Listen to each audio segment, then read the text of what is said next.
Pasti sedih banget kan kalau kita kerja dan ternyata dituduh mencuri uang punya majikan kita. Sebenarnya hal kayak gini itu sering banget terjadi di kalangan para TKW itu. TKW di manapun pokoknya sering banget ada cerita tentang penuduhan ini. Bahkan sampai didatengin agensi ataupun dilaporin ke polisi. Temanku sendiri baru-baru ini tuh ngalamin hal kayak gini. Dia sebenarnya udah beberapa kali didatengin agensi dan dituduh mencuri uang. Tapi yang terakhir itu membuat dia sampai nggak habis pikir dan sampai bener-bener tuduhannya itu nggak sekedar menduga, tapi sudah bener-bener ditunjuk gitu loh. Jadi ceritanya begini. Temanku itu namanya Musda. Dia baru kerja di rumah itu. Kalau sampai sekarang cerita ini aku sampaikan, dia bekerja selama 5 bulan. Awal mulanya satu bulan pertama itu dia belanja di pasar. Kan biasa kalau di pasar itu tidak ada struknya ya, di pedagang-pedagang pasar itu. Ada uang kembaliannya itu koin-koin beberapa NT gitu, karena dia kerja di Taiwan kan. Beberapa NT itu ditanyain lah sama si neneknya ini. Neneknya ini tanya berapa kembaliannya, berapa harganya. Namanya barang kayak sayur begitu kan harga nggak selalu sama ya, beda-beda setiap hari.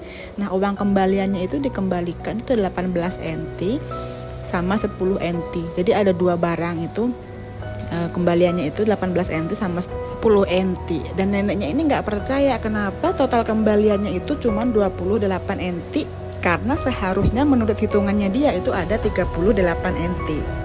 Nah masalahnya itu kan belanja di pasar itu harga nggak selalu sama. Jangankan di pasar, di minimarket aja kalau untuk sayur itu kan nggak selalu sama harganya. Dan kalau di pasar kan nggak ada struknya, nggak ada fabionya gitu. Jadi dia mau buktiin dengan cara apa, dia juga lupa nggak difoto berapa harganya, berapa si pedagangnya itu ngasih kembalian. Makanya itulah dia nggak ada buktikan. Nah dia itu udah nggak diajak ngomong 2 hari dan diteleponkan agensinya disuruh datang gitu loh, karena dia itu sudah korupsi uang belanja. Tapi agensinya nggak datang waktu itu. Yang pertama agensinya bilang ini tuh cuma masalah sepele, kalau kamu punya uang kasih aja yang 10 NT gitu kan, karena kebetulan dia sudah 1 bulan sudah menerima uang gaji nggak seberapa lah, pokoknya ada menerima sedikit gitu. Nah dia kembalikanlah uang yang 10 NT itu. Nah masalah sudah selesai di situ kan. Nah di bulan ketiga awal-awal terjadi lagi hal kayak gini, dan itu lebih besar. Neneknya itu bilang gini, uangnya hasil jual kardus, karena neneknya itu kan ngumpulin kardus sama barang-barang bekas gitu di tempat sampah gitu kan. Hasilnya itu ada 5.000 NT dan itu tuh hilangnya itu di rumah, bukan di luar. Dia lagi nyari kardus atau apa gitu, enggak, hilangnya di rumah. Ditelepon lagi lah itu agensinya, dan kali ini agensinya datang karena uang 5.000 NT itu kan uang banyak. Jadi agensinya datang, menengahilah perbincangan mereka. Pokoknya intinya neneknya tuh ngotot selama ini nggak pernah kehilangan uang. Baru si Musda ini datang ke rumahnya baru dia kehilangan uang. Dan si Musda ini juga kan pernah ngekorupsi uang belanjaan. Jadi Musda yang waktu itu ngalah ngasih uang 10 NT itu biar neneknya ini nggak luduh lagi, dia jadi bumerang. Jadi seolah-olah neneknya itu berpikir, oh si Musda ini udah pernah korupsi uangku, sekarang uangku hilang, jadi si Musda lah yang mencuri uang gitu loh.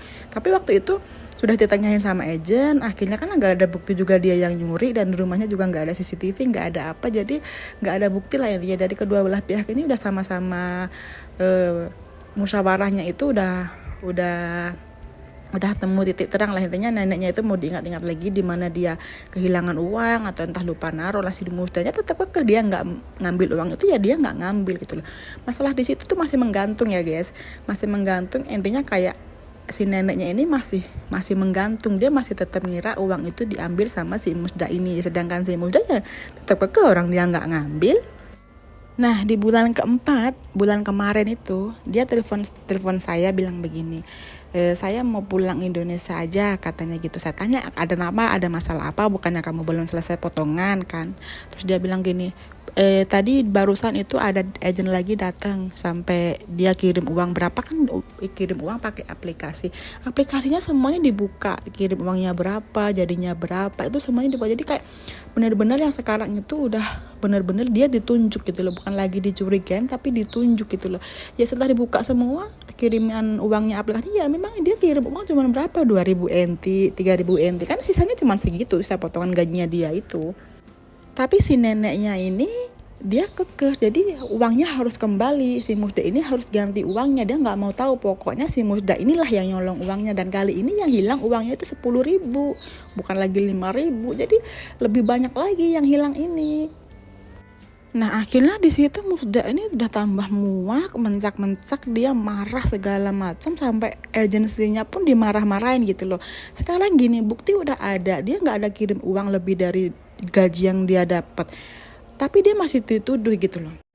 Sampai akhirnya si Musda yang kemarin itu diam-diam, dia sampai bilang begini, aku tahu sebenarnya kenapa nenek ini nyari masalah terus sama aku, kata Musda gitu ke agennya kan. Sama agen ditanya, ada masalah apa, katanya gitu. Nah dia bilang lah, ini tuh semua gara-gara masalah aku komplain tentang makan, aku tuh di sini itu nggak diurus makannya, sarapan nggak pernah dibeliin, makan siang juga nggak pernah kenyang, apalagi makan malam. Tapi si Musda mencoba ya udah diterima aja, mungkin karena dia juga tahu neneknya ini kan cuma tukang cari kardus dan kakeknya juga udah nggak kerja, intinya mereka berdua ini sudah pensiun. Terus kemana majikannya kan, pasti kalian kan nanya begitu kan. Majikannya nggak tinggal di situ, jadi dia tinggal di situ cuman dia sama nenek sama kakeknya. Jobnya dia itu ya jaga kakek itu. Nah nenek itu istrinya si kakek, nenek itu kan kerjanya nyari kardus, intinya kayak hoeso gitu loh, barang-barang yang dari nggak masuk di mobil sampah kan dikumpulin dijadiin uang kayak gitu. Nah awalnya si Musda ini ya udahlah nggak dibeliin sarapan, nggak makannya intinya kurang, apa-apa tuh diusahain sendiri. Oke, dia masih oke lah, masih bisa menerima karena kan memang kebanyakan ya kayak gitulah, antara yang penting kita gaji lancar, punya uang, kita beli sendiri. Kebanyakan orang kita tuh kayak gitu, nerima legowo gitu loh. Nah dari awal dia datang emang dia sama si nenek ini udah nggak begitu srek ya, kayak udah beda pikiran lah gitu. Tapi si Musda ini ya mencoba menerima, ya oke lah. Masalahnya kalau belum gajian kan dia nggak bisa beli, kalau udah gajian ya dia udah nerima, kayak yaudahlah nggak apa-apa lah aku beli sendiri gini gitu kan, yang penting gaji aku masih dikasih lancar, itu tuh masih disyukurin kayak gitu loh. Tapi si nenek orang tua ini semakin lama semakin menjadi-jadi. Jadi dia itu nggak boleh teleponan, dia nggak boleh duduk di kursi, dia duduknya di lantai. Dia teleponan meskipun di loteng di atas sana juga nggak boleh. Intinya kayak malam-malam yang udah bukan jam kerja seharusnya juga dia nggak boleh. Jadi si Musda ini kayak merasa semakin lama si nenek ini semakin mengadi-ngadi gitu loh. Dia bilang sama agent kan, oke lah kalau masalah makanan saya bisa beli sendiri, makanan di toko Indo itu banyak kok, saya makan sehari sekali juga masih kuat soal saya masih muda, sampai bilang begitu kan si Musda ini ke agensinya. Terus si Musda ini bilang lagi sama agen, tapi kalau udah masalah privasi saya, dia ngikut sampai saya mau telepon keluarga aja nggak boleh, itu nggak bisa katanya gitu kan. Nah saya komplain, nah setiap saya habis komplain dia selalu itu nyari perkara yang kehilangan uang lah segala macam lah.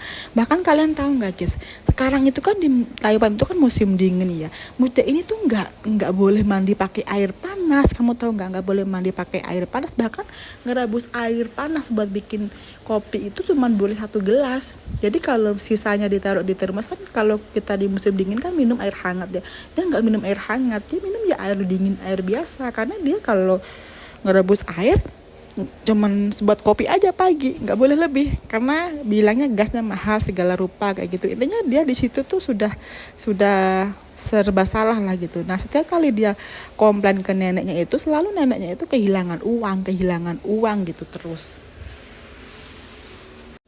Nah pas hari itu agent datang itu kan, singkat cerita aja nih ya, singkat cerita dia bilang gini, saya mau transfer aja, saya mau pindah, saya nggak mau di sini karena di sini saya dituduh mencuri, itu sampai obat-obatan saya juga saya bawa sendiri, makanan saya beli sendiri, jadi saya nggak ada apapun yang saya bertahan di sini gitu. Misalkan neneknya cerewet atau apa gitu, tapi kalau dia masih dihargai sebagai manusia lah, cukupi kebutuhannya, dia masih oke. Bahkan ini dia sakit aja nggak dibawa, nggak boleh ke klinik gitu loh, jadi dia cuman minum obat yang dia bawa dari rumah itu aja.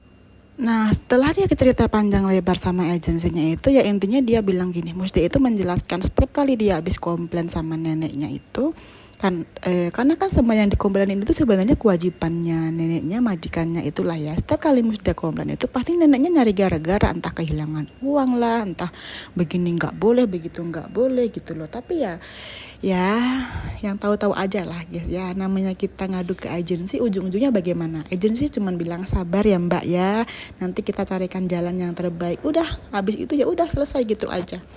Mau makan cuman Indomie setiap hari, mau makan cuman biskuit setiap hari, mau kelaparan juga kalau ngadu ke agen ya begitu biasanya, cuman sabar ya mbak, kita carikan jalan solusinya gitu loh. Intinya kayak keluhannya kita itu ya udah gitu, suruh sabar. Tapi giliran majikan yang ngeluh langsung gercep banget gitu loh ya, karena tapi kan kalau dibilang masalah bayar, majikan bayar, kita juga kan bayar gitu loh, bayar agensi setiap bulan kan. Kalau di Taiwan kan gitu, bayar agensi setiap bulan kan. Kenapa aku bilang kayak gini ya, karena aku sendiri pernah ngalamin bagaimana rasanya di Taiwan. Dan nanti aku ceritain kisah aku sendiri, kenapa sampai aku di Taiwan itu 1,5 tahun aku bisa kabur. Jadi kaburan itu kenapa, nanti aku ceritain. Nah, balik lagi ke ceritanya Musda ini ya.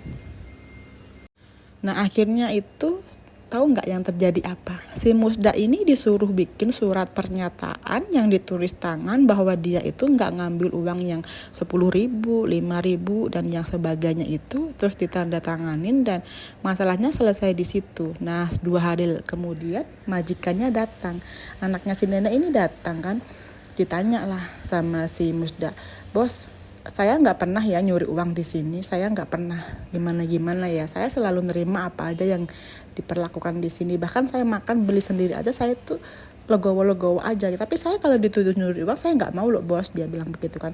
Sekarang mending gini aja deh bos, lu pasang deh CCTV, berapa sih harga CCTV katanya bos dia gitu kan. Kalau nggak bisa bayar itu CCTV, kita patungan deh, sampai bilang gitu si Musda ini.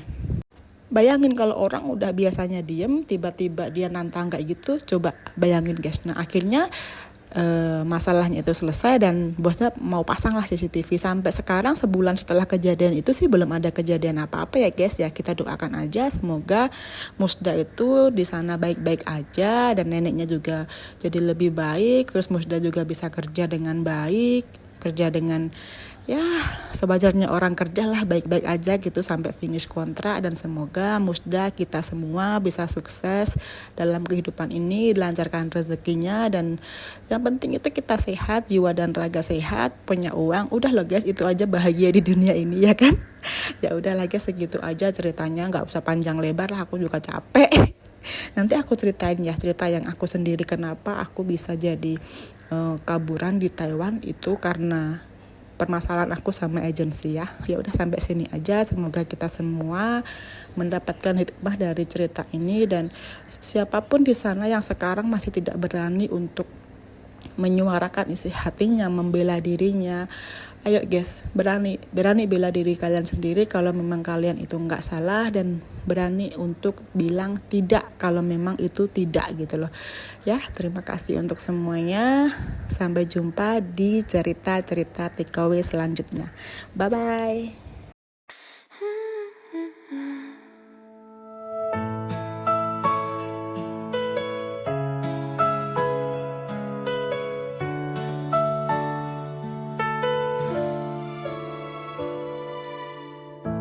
It's the most beautiful time of the year. Lights fill the streets, spreading so much cheer. I should be playing in the winter snow, but I'ma be under the mistletoe. I don't wanna miss out on the holiday, but I can't stop staring at your face. I should be playing in